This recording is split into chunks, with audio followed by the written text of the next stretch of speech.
नमस्कार। अरुणाचल समाचार में आपका स्वागत है। मैं हूं शोभा। आइए बुलेटिन में सबसे पहले देखते हैं मुख्य समाचार।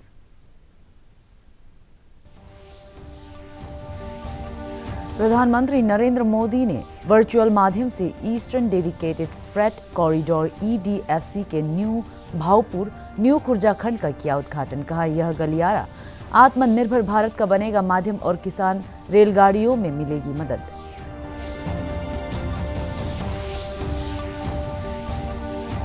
अपर सियांग जिले के गेलिंग से शुरू ब्रह्मपुत्र आमंत्रण अभियान दल के पासीघाट में सियांग नदी में पहुंचने पर जोरदार तरीके से हुआ स्वागत। रिवर राफ्टिंग दल की एकमात्र महिला सदस्य सुहासिनी शेखावत ने कहा, अरुणाचल प्रदेश में नौकायन के रोमांच के साथ ही पर्यटन की है अपार संभावनाएं। आज मनाया जा रहा है नेशनल मैथमेटिक्स डे। देश के प्रमुख गणितज्ञ श्रीनिवास रामानुजन की जयंती पर राजीव गांधी पॉलिटेक्निक कॉलेज में आयोजित कार्यक्रम में शिक्षकों और छात्रों ने लिया हिस्सा।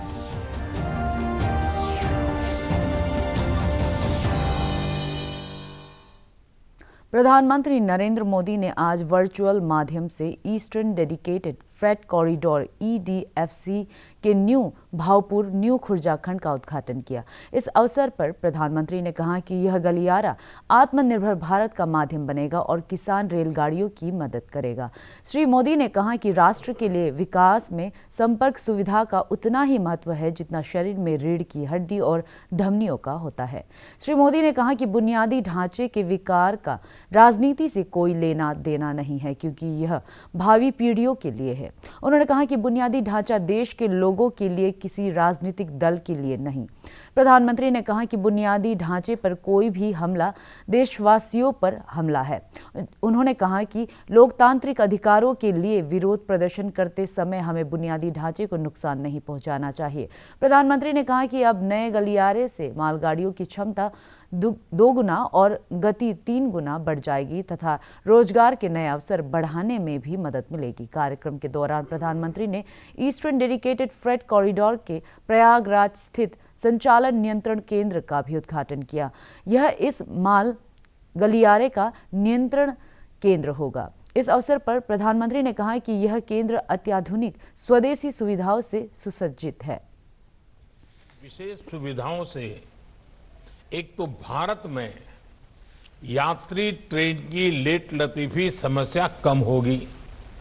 दूसरा ये कि इससे मालगाड़ी की स्पीड भी 3 गुना से ज्यादा हो जाएगी और मालगाड़ियां पहले से 2 गुना तक सामान की ढुलाई कर पाएगी, क्योंकि इन ट्रैक पर डबल डेकर यानी डिब्बे के ऊपर डिब्बा ऐसी मालगाड़ियां चलाई जा सकेगी। मालगाड़ियां जब समय पर पहुंचती और पहुंचेगी तो हमारा लॉजिस्टिक नेटवर्क सस्ता होता जाएगा। हमारा सामान पहुंचाने का जो खर्च है वो कम होने के कारण सामान सस्ता होगा, जिसका हमारे निर्यात को लाभ होगा। यही नहीं, देश में उद्योग के लिए बेहतर माहौल बनेगा, ईज ऑफ डूइंग बिजनेस बढ़ेगी, निवेश के लिए भारत और आकर्षक बनेगा। देश में रोजगार के, स्वरोजगार के अनेक नए अवसर भी तैयार होंगे। प्रयागराज में ऑपरेशन कंट्रोल सेंटर भी नए भारत के नए सामर्थ्य का प्रतीक है। ये दुनिया के बेहतरीन और आधुनिक कंट्रोल सेंटर में से एक है और ये सुनकर किसी को भी गर्व होगा कि इसमें मैनेजमेंट और डेटा से जुड़ी जो टेक्नोलॉजी है वो भारत में ही तैयार की गई है, भारतीयों ने ही उसको तैयार किया है।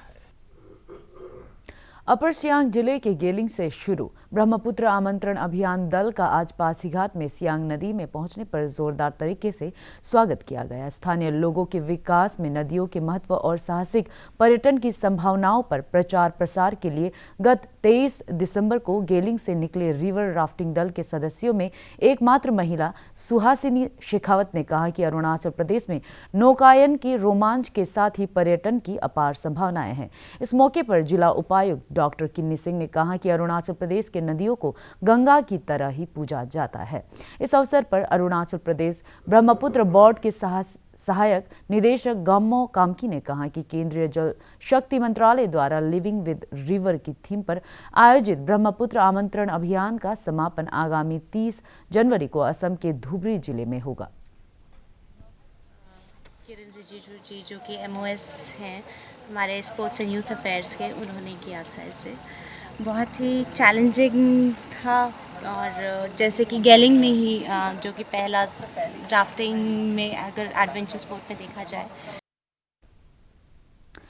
केंद्रीय स्वास्थ्य मंत्री डॉक्टर हर्षवर्धन ने निमोनिया के खिलाफ भारत का पहला स्वदेशी टीका लॉन्च किया। इस टीके का निर्माण सीरम इंस्टीट्यूट ऑफ इंडिया ने bill and Melinda Gates foundation के साथ मिलकर किया है। इस टीके का नाम न्यूमोसिल है। भारत के पास निमोनिया के टीकों की पहुंच है, लेकिन स्थानीय रूप से विकसित नया वैक्सीन निमोनिया अन्य उपलब्ध टीकों से काफ़ी सस्ता है। इस नए टीके का उपयोग स्ट्रेप्टोकोकस निमोनिया के कारण होने वाले निमोनिया के खिलाफ टीकाकरण के लिए किया जाएगा। इस वैक्सीन के नैदानिक परीक्षण सभी 3 चरणों भारत और गाम्बिया में आयोजित किए गए हैं। यूनिसेफ के अनुसार हर साल 5 साल से कम उम्र के 1 लाख से अधिक बच्चे न्यूमोकोकल बीमारी के कारण मर जाते हैं। मिलती है उससे कम दाम पर उपलब्ध होगी। और सबसे बड़ी बात यह है जो आधार जी ने भी कही कि अंडर 5 अगर हम बच्चों में मॉर्टेलिटी के कारणों का विश्लेषण करते हैं तो दुनिया में शायद सबसे ज़्यादा न्यूमोनिया के कारण मौतें होती हैं। और उसमें भी लगभग जो आंकड़े बताते हैं कि 20% शायद उसमें भारत के बच्चे सफ़र करते हैं। देश में पिछले 24 घंटों के दौरान कोविड-19 के 16,432 नए मामलों की पुष्टि हुई है। केंद्रीय स्वास्थ्य मंत्रालय ने बताया है कि पिछले एक दिन में 252 रोगियों की इस वायरस से मौत हुई है और अब तक 1,48,153 लोगों की इस महामारी से मृत्यु हो चुकी है। इस समय देश भर में कोविड के कुल 2,68,005 और 81 सक्रिय मामले हैं। कल एक दिन में 24,900 रोगियों के स्वस्थ होने के साथ ही अब तक 98,07,569 रोगी स्वस्थ हुए हैं। स्वस्थ होने की दर 95.92% हो गई है। इधर अरुणाचल प्रदेश में सोमवार को कोविड संक्रमण के 7 नए मामले सामने आए और 18 रोगी स्वस्थ हुए। राज्य में इस महामारी से अब तक 16,521 व्यक्ति स्वस्थ हो चुके हैं और कोविड रिकवरी दर बढ़कर 98.95 हो गई है। राज्य में दर्ज किए गए कोरोना के नए मामलों में लोअर दिबांग वैली और तवांग से 2-2 और ईटानगर राजधानी क्षेत्र से 3 मामले शामिल हैं। भारत में कोविड टीकाकरण का अभ्यास शुरू हो गया है। पिछले चरण में 4 राज्यों आंध्र प्रदेश, गुजरात, पंजाब और असम में 2 दिन का अभ्यास शुरू हो गया है।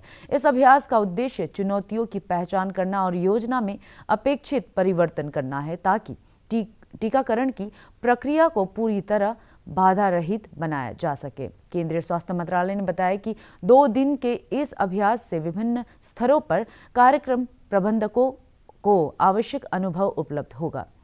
इससे कोविड टीकाकरण की प्रक्रिया की जांच करने तथा संबंधित चुनौतियों की पहचान करने में मदद मिलेगी। इससे प्रक्रिया में आवश्यक सुधार सहित वास्तविक क्रियान्वयन में भी मदद मिलेगी। स्वास्थ्य मंत्रालय ने कहा कि इस अभ्यास के दौरान टीकाकरण के बाद के संभावित दुष्प्रभावों के प्रबंधन पर विशेष ध्यान दिया जाएगा। इस दौरान ब्लॉक और जिला स्तरों पर निगरानी तथा समीक्षा पर भी ध्यान दिया जाएगा। अभ्यास के दौरान मिली जानकारी और सुझाव राज्य और केंद्रीय स्वास्थ्य मंत्रालय को उपलब्ध कराए जाएंगे। Seeing the how entire process flow is done. what are the any shortcomings are there, that would be noticed in the draft. आज नेशनल मैथमेटिक्स डे है। मैथमेटिक्स में प्रतिभा के धनी श्रीनिवास रामानुजन की जयंती के अवसर पर हर साल यह दिवस मनाया जाता है। रामानुजन का तपेदिक से सिर्फ 32 साल की उम्र में निधन हो गया था। अपनी इस छोटी सी उम्र तक उन्होंने दुनिया को लगभग 3500 गणितीय सूत्र दिए थे, जो अभी भी वैज्ञानिक पूरी तरह से साबित नहीं कर पाए हैं। यह खास दिवस मनाने के पीछे मुख्य उद्देश्य मानवता के विकास के लिए गणित के महत्व के बारे में लोगों के बीच जागरूकता बढ़ाना है। वह एक स्वशिक्षित गणितज्ञ थे जिन्होंने गणित की दुनिया में असाधारण योगदान दिया। एस रामानुजन अपने समय के सबसे प्रभावशाली गणितज्ञों में से एक थे। इस अवसर पर आज ईटानगर के राजीव गांधी पॉलिटेक्निक कॉलेज में कार्यक्रम आयोजित किया गया, जिसमें शिक्षकों और छात्रों ने हिस्सा लिया। इस कॉलेज के लेक्चरर डॉक्टर अरुण जोरम ने कहा कि मैथमेटिक्स विषय के महत्व के बारे में जागरूकता और छात्रों में इस विषय को लेकर डर को कम करने के लिए मैथमेटिक्स दिवस कार्यक्रम आयोजित किया गया। मैथमेटिक्स को एक फोबिया है, सबके मन में एक ये है कि डर है कि ये सब्जेक्ट हमको लटका देंगे या इस पर हम फेल हो जाएंगे, और इसको एक हार्ड सब्जेक्ट एक मेंटलिटी ही इस तरह से क्रिएट किया गया है। मगर मेरे दृष्टिकोण से देखें तो ऐसा कुछ नहीं है। गणित एक ऐसा सब्जेक्ट है, मैथमेटिक्स एक ऐसा सब्जेक्ट है जिसमें चाहे तो स्टूडेंट्स 100 आउट ऑफ 100 भी स्कोर कर सकते हैं। सिर्फ इतना ही है कि आपको कंसेप्ट क्लियर रखना है। बिना कंसेप्ट क्लियर होकर के अगर आप सिर्फ मेमोराइजेशन जो बाकी सब्जेक्ट्स में करते हैं उस पर डिपेंड रहेंगे तो मैथमेटिक्स वाकई में आपके लिए मुश्किल सब्जेक्ट बना रहेगा। राज्य के सामाजिक कार्यकर्ता और राजीव गांधी विश्वविद्यालय रोनो हिल्स दोईमुख ईटानगर के वरिष्ठ कर्मी तानिया निंगी का आज पापुमपारे जिले के होलोंगी के पास पैतृक आवास के परिसर में पारंपरिक रीति रिवाजों के साथ अंतिम संस्कार कर दिया गया। उनके असामयिक निधन पर राजीव गांधी विश्वविद्यालय परिवार, राज्य के मीडिया कर्मियों और कई संगठनों ने शोक व्यक्त किया है। स्थानीय विधायक ताना हाली तारा ने आज स्वर्गीय तान्या निंगी के आवास पर उनके पार्थिव शरीर पर पुष्पांजलि अर्पित की और शोक संतप्त परिवार को सांत्वना दी।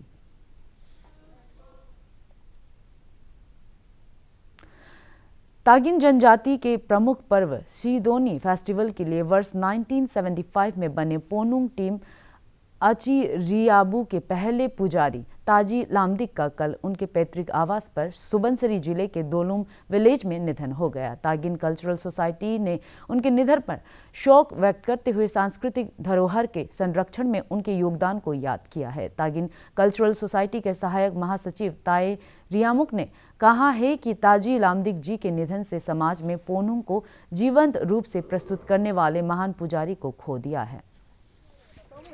उनकी मौत हुई है। दिवंगत ताजी लामदिक हमारे तागिन समाज के सबसे महत्वपूर्ण त्यौहार सीदोनी फेस्टिवल जो सन 1975 में प्रारंभ हुई थी, उसमें वो अचीरियाबू नामक एक डांस का पुजारी के रूप में, लीडर के रूप में बहुत योगदान दिए थे। लोअर दिबांग वैली जिले के प्रगतिशील किसान गगन पेरिंग समय के अनुसार नई तकनीकों का उपयोग कर उन्नत खेती कर रहे हैं। हाल ही में प्रधानमंत्री किसान सम्मान योजना निधि की किस्त जारी करने के लिए आयोजित वर्चुअल कार्यक्रम में पीएम मोदी के साथ अदरक की खेती और उत्पाद के विपणन के लिए एक निजी कंपनी के साथ करार पर चर्चा में उन्होंने सरकार की कृषि योजनाओं को किसानों की आय बढ़ाने की दिशा में क्रांतिकारी कदम बताते हुए देश भर के किसानों से योजनाओं का लाभ उठाने की अपील की। श्री पेरिंग ने अदरक के अलावा ऑयल पाम, रबर, कॉफी सहित कई नगदी फसलों की खेती की है।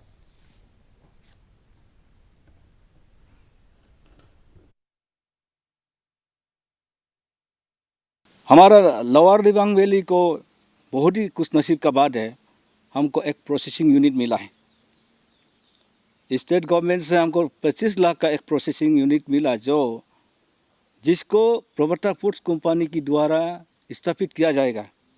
ये अगला जनवरी इसी आने वाला साल का जनवरी महीना में ही इसको स्थापित किया जाएगा।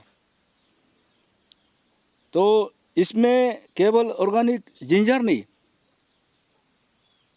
मैं खास करके अपना डिस्ट्रिक्ट का सभी वासियों को ये बताना चाहूँगा, इसमें हल्दी का भी होगा, टर्मरिक,